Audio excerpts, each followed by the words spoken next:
En 2025, quand la Coupe d'Afrique des Nations a commencé, le Sénégal n'est pas arrivé avec du bruit.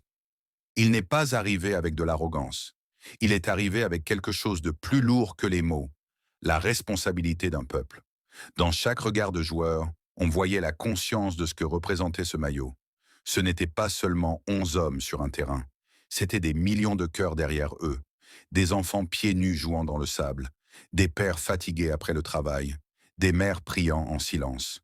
Tout le Sénégal marchait avec cette équipe. Dès les premiers matchs, quelque chose semblait étrange. Le Sénégal jouait bien, le Sénégal dominait.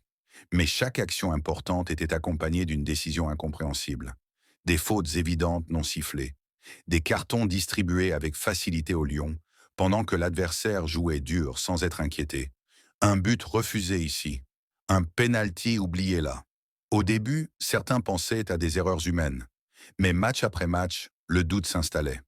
Trop de décisions allaient dans le même sens, trop souvent contre le Sénégal. Dans les tribunes, le public murmurait. Sur les réseaux sociaux, on parlait déjà de vol. Mais sur le terrain, les joueurs faisaient un choix difficile, rester concentrés. Parce que protester, c'était risquer plus. Parce que se plaindre, c'était donner une excuse. Alors ils ont serré les dents, ils ont continué à jouer, ils ont accepté l'injustice comme un combat supplémentaire. Chaque match devenait plus dur, pas seulement physiquement, mais mentalement.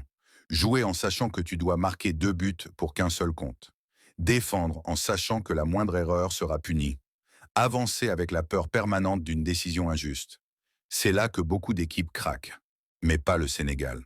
Parce que cette équipe avait quelque chose que les autres n'avaient pas. L'unité. Quand un joueur tombait, les autres venaient immédiatement. Pas pour crier sur l'arbitre, mais pour le relever. Quand un but était refusé, personne ne baissait la tête. Les regards se croisaient, comme pour dire « on continue ». Dans le vestiaire, il n'y avait pas de cris inutiles. Il y avait des paroles simples, vraies. On parlait de famille, on parlait du pays, on parlait de l'histoire. On se rappelait que le Sénégal avait déjà souffert, déjà attendu, déjà espéré pendant des décennies, et que ce trophée, personne ne l'avait offert. Tout avait toujours été gagné dans la douleur. Puis est arrivé le match qui a choqué toute l'Afrique. Un match où l'injustice n'était plus discrète, mais flagrante. Le Sénégal marque un but magnifique. Tout le stade célèbre. Puis l'arbitre annule. Une décision que personne ne comprend. Quelques minutes plus tard, l'adversaire marque sur une action clairement litigieuse. Cette fois, le but est validé. Les joueurs sénégalais regardent l'arbitre incrédule. Le public siffle. Les commentateurs hésitent. Mais le match continue. À ce moment-là, beaucoup pensaient que c'était fini, que le Sénégal allait exploser mentalement. Mais c'est exactement là que les Lions ont montré leur vraie force. Ils ont joué avec colère, mais une colère contrôlée. Une colère intelligente. Chaque passe devenait plus précise.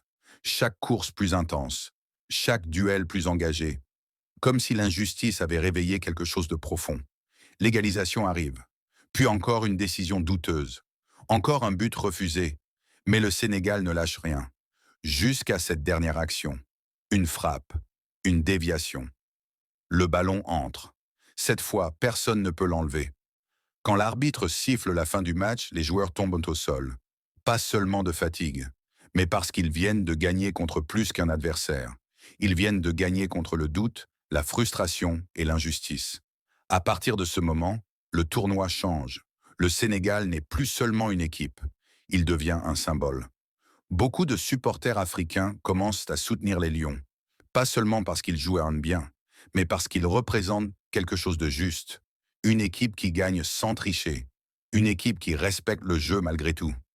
La demi-finale est tendue, très tendue. La pression est énorme. Les médias parlent. Les arbitres sont surveillés. Le stade est hostile. Mais le Sénégal joue avec maturité. Il n'y a pas de panique, pas de précipitation. Chaque joueur connaît son rôle. Chaque effort est collectif. Quand le but décisif arrive, ce n'est pas une explosion de folie. C'est un soulagement. Un regard vers le ciel. Une pensée pour le pays. La nuit avant la finale est longue. Très longue. Certains joueurs dorment peu, d'autres pas du tout.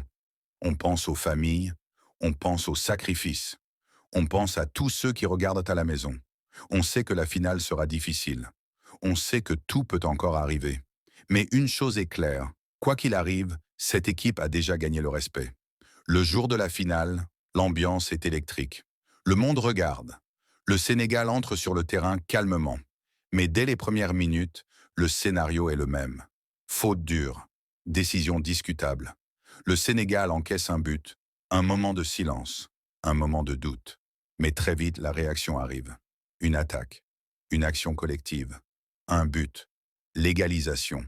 Le stade explose. La deuxième mi-temps est une bataille. Chaque ballon est disputé. Chaque minute semble durer une éternité. Le Sénégal pousse, encore et encore. Les occasions se multiplient. Et puis, enfin, ce moment. Cette action parfaite. Ce tir. Le ballon au fond des filets. Le Sénégal mène. Les dernières minutes sont interminables. Chaque seconde est un combat. Mais quand le coup de sifflet final retentit, tout s'arrête. Les joueurs s'effondrent. Certains pleurent. D'autres crient.